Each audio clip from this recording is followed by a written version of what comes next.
E para vocês compreenderem um pouco mais desse julgamento, entenderem também esses meandros técnicos de tudo isso que está por vir, eu quero receber aqui Fernando Capano, que é doutor em Direito Constitucional e também mestre em Direito Político. Doutor Capano, obrigado por nos atender mais uma vez aqui no nosso 3 em 1. E várias lacunas são apontadas pelas defesas dos réus, principalmente pelo fato de muitas das provas estarem ligadas à delação de Mauro Cid, que foi bastante questionada por essa defesa por causa das mudanças de versões ao longo desse processo. Então eu começo te perguntando quais são as lacunas que o senhor enxerga desde a condução e andamento desse processo até o que está por vir. Bom, mais uma vez, eu é que agradeço a oportunidade de estar contribuindo ainda que de maneira singela com a discussão que é histórica, que é um julgamento de fato que vai entrar aí não só para os meandros do Supremo Tribunal Federal, mas também, obviamente, para o nosso próprio regime democrático constitucional. Bom, antes de mais nada, eu tenho uma questão em relação a isso especificamente, que me parece bastante preocupante, que é o nexo de causalidade entre o que ocorreu lá no dia 8 de janeiro de 2023 e as condutas prévias que dão ensejo aí à tipificação que consta na peça da Procuradoria-Geral da República, né? E, óbvio, nós temos aí que compreender que a delação premiada, o Instituto da Delação Premiada é bastante importante, claro que é.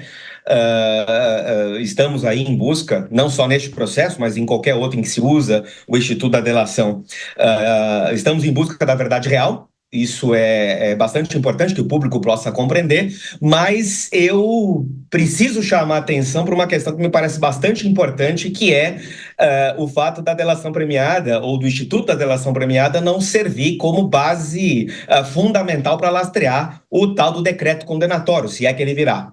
A delação premiada, ela precisa ser um dos elementos que eventualmente dariam ensejo a um decreto condenatório, quer seja neste processo em especial, quer seja em qualquer processo em que se usa esse instituto. Se nós estivermos calcados apenas e tão somente numa delação premiada a ensejar a responsabilização penal de quem quer que seja, ex-presidente da República ou não, me parece que nós temos aí um conjunto probatório um tanto quanto frágil, e essa é a lacuna que me parece que a defesa ou as defesas, né, estão a apontar a partir do julgamento de amanhã, e quero crer que quando utilizarem a palavra, né, terão a palavra para as alegações finais, me parece que essa vai ser a linha de raciocínio principal a sustentar a absolvição dos réus que começam a ser julgados amanhã.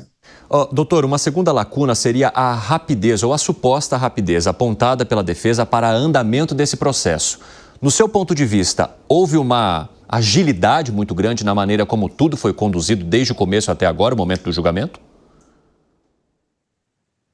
Olha, de fato o processo andou mais rápido do que geralmente se costuma andar, se estivéssemos especialmente em outro grau de jurisdição, por exemplo, lá em primeiro grau, por exemplo, em segundo grau, mas a gente precisa ponderar que a gente está diante da competência penal originária do Supremo Tribunal Federal, né? E, portanto, obviamente, me parece que na fixação da pauta, por exemplo, da turma ou, por exemplo, do próprio plenário, me parece que há essa possibilidade de gerenciamento dessa pauta de modo a preponderar um processo em detrimento de outros, ou um tema em detrimento de outros, né? Fato é que, independentemente de qualquer coisa, todos os aspectos da ritualística desse tipo de processo foram, a rigor, cumpridos, pelo menos. Nós tivemos aí não só o andamento a partir do recebimento da denúncia, depois da conclusão do inquérito pela Polícia Federal, como também a oitiva das testemunhas de acusação primeiro, depois as de defesa e, por último, os interrogatórios dos réus. Então, do ponto de vista de ritualística, em um primeiro momento, e levando em consideração que o Supremo Tribunal Federal pode, do ponto de vista regimental, fixar os assuntos de que ele trata, as pautas de que ele trata, e nessa lógica de competência penal originária, não me parece que a gente possa asseverar que o processo andou rápido demais ou devagar demais. Vamos às perguntas dos nossos comentaristas. Vai lá, Piperno. Doutor, boa tarde. Doutor, o senhor, na sua primeira resposta, o senhor falou sobre a delação premiada, que é algo que, por si só, não pode ser aquilo que sustenta, né, todo esse rol de acusações. Mas aí, só para extrair uma pequena parte dessas delações do Mauro Cid, doutor, eu me lembro que, por exemplo, o então ministro da Aeronáutica, Batista Júnior, o então ministro do Exército, Freire Gomes, e mais recentemente o próprio réu, o general Paulo Sérgio Nogueira, os três coincidiram no fato, na acusação de que, em verdade, eles foram confrontados com documentos, ou com propostas, ou com minutas, enfim, de teor golpista. O Paulo Sérgio Nogueira, inclusive, disse que tentou demover o presidente a não assinar aquela doideira. O senhor não acha que declarações como essas, elas, de certa forma, corroboram o que a delação apontou? Acho que a ponderação foi muito pertinente e o início da minha fala foi exatamente dentro dessa lógica, né? Nós não podemos apenas e tão somente sustentar um decreto condenatório com base apenas e tão somente numa delação premiada, né?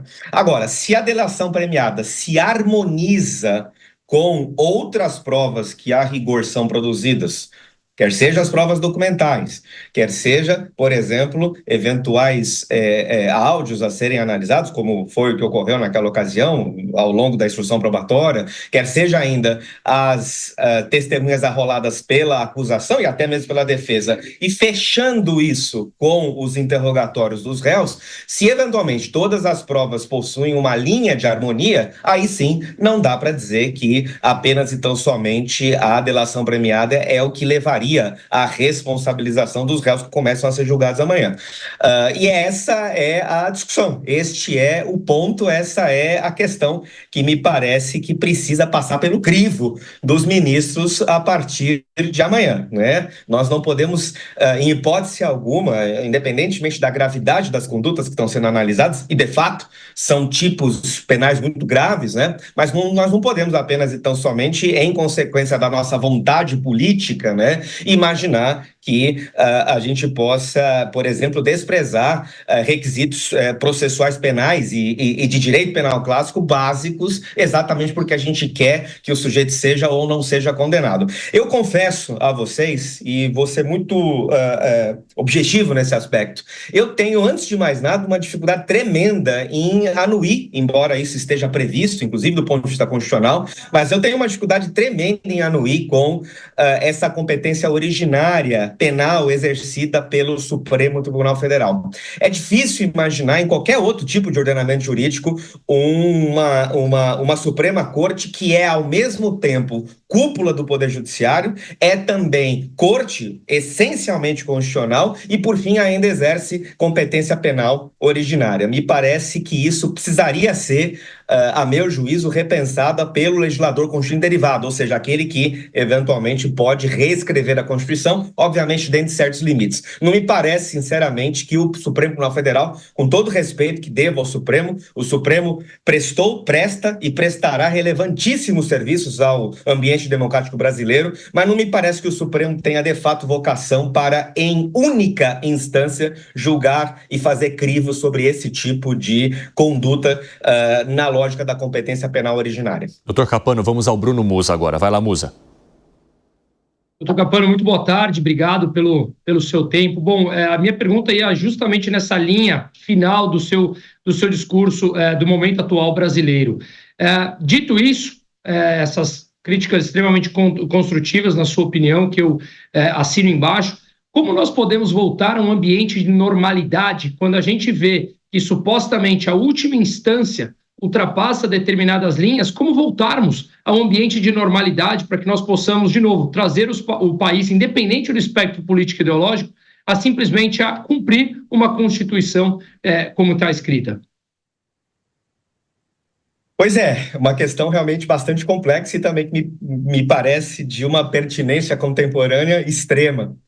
Antes de mais nada, até para preservar o capital reputacional do Supremo, é preciso lembrar que o Supremo não tem, como se diria lá na doutrina de Montesquieu, né? O Supremo não tem a bolsa de dinheiro e nem as armas. A bolsa de dinheiro é do Legislativo, as armas pertencem ao Poder Executivo. O Supremo tem apenas e tão somente a lei para fazer valer a sua fonte de legitimidade do poder. Então, dentro dessa perspectiva, quero crer, até para preservar de novo o capital reputacional que o Supremo tem de fazer valer as suas decisões, me parece que talvez exista aí uma necessidade de que o Supremo adote uma posição de autocontenção, muito parecida, e de novo a gente precisa ter memória, a gente de novo precisa resgatar alguns episódios muito importantes da nossa democracia.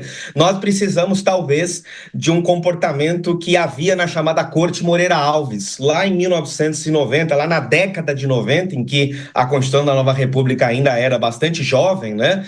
Em que o ministro Moreira Alves, e a corte chamava Moreira Alves exatamente por isso, porque ele ditava o comportamento da corte, era uma corte que adotava aí uma perspectiva de autocontenção muito grande, de modo a ter muito cuidado ao fazer qualquer tipo de juízo de valor que tocasse no campo político. Essa posição do Supremo Tribunal Federal era muito conhecida naquela ocasião e talvez a gente precise de uma lógica adotada pelo próprio Supremo e seus respectivos ministros de autocontenção para daí sim a gente poder restituir a normalidade do país, de modo que nós não tenhamos, em hipótese alguma, uma terceira Câmara da República. O que temos hoje, infelizmente, para grandes assuntos e para pequenos assuntos é exatamente isso. Tudo se define lá no Supremo e isso é muito ruim para a nossa democracia. Vai lá, nosso Zé Maria Trindade, para fechar.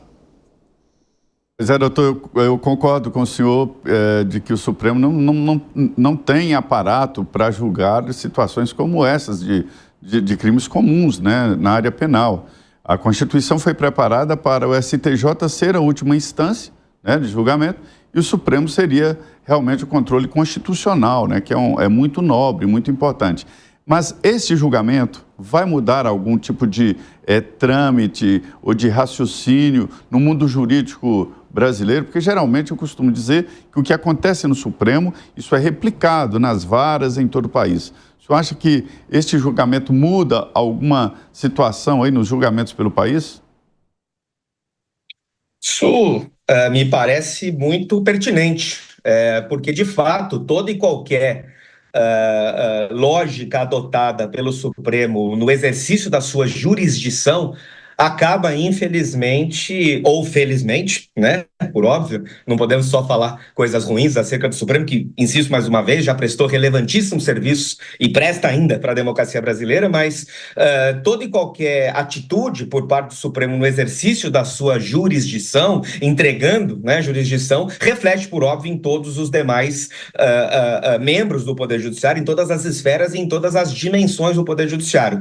Tenho, portanto, um certo receio, confesso, quando eu, por exemplo, verifico, e aí sim, fazendo eco à ponderação que fizeram minutos atrás acerca do processo andando rápido, né, tem um pouco de receio de que essa sumarização do processo, do andamento do processo penal, vez ou outra, caçando até mesmo palavra de advogado, vez ou outra impedindo que um profissional da advocacia regularmente nomeado nos autos acesse a sessão de julgamento do Supremo, que isso repercuta de maneira preocupante nos demais degraus da jurisdição brasileira, quer seja lá no âmbito dos demais tribunais superiores, quer seja ainda em segundo e em primeiro grau. Penso, uma vez mais, que todos nós precisamos fazer um esforço, não só, obviamente, os ministros do Supremo, que de fato são pessoas absolutamente competentes e preparadas para estar onde estão, mas penso que precisaríamos todos ter um esforço aí para voltarmos à normalidade institucional, à normalidade democrática, à normalidade em que as grandes questões da nação não são necessariamente decididas apenas e tão somente por um, dois ou poucos agentes do poder. Essa é uma questão que precisa ser ponderada e esse julgamento vai ser paradigmático nesse aspecto.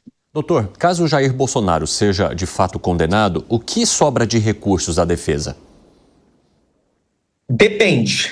Se eventualmente ele for condenado e a condenação não for unânime, ainda há a possibilidade do manejo de embargos infringentes, sem prejuízo do manejo também de embargos de declaração. Embargos de declaração que eventualmente supririam alguma omissão, alguma contradição aí na entrega da jurisdição, né, no julgamento propriamente dito, na sentença, né, que será prolatada aí no âmbito da turma do Supremo, ou então um embargo infringente que levaria a questão, poderia levar a questão ao crivo do plenário do Supremo Tribunal Federal.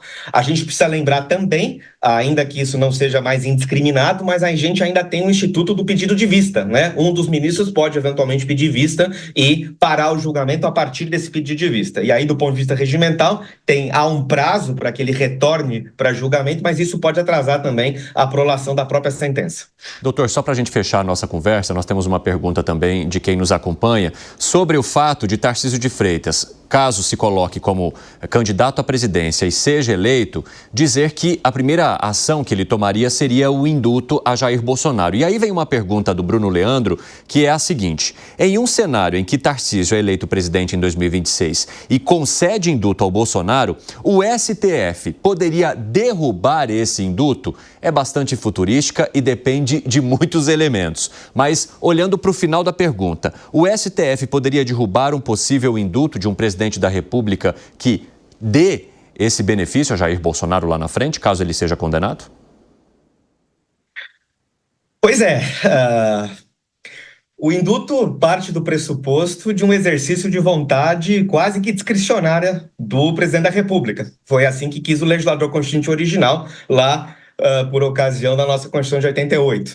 Mas, do jeito que as coisas andam atualmente, eu não me surpreenderia se eventualmente tivéssemos aí a possibilidade de um juízo de valor sobre o não cumprimento de certos requisitos objetivos, digamos assim, do ponto de vista do Supremo Tribunal Federal, a, de fato, invalidar, por exemplo, por defeito de motivação, né, o ato de indulto carreado pelo futuro presidente da República. Portanto, a resposta, ainda que futurística, é sim, é possível sim. Bom, Fernando Cappano, muito obrigado pelas suas informações, obrigado pela tua participação mais uma vez e a gente vai te acionar com certeza ao longo desse julgamento. Até a próxima, eu direi. Eu agradeço mais uma vez a oportunidade e sigo aqui à disposição. Muito obrigado. Um grande abraço.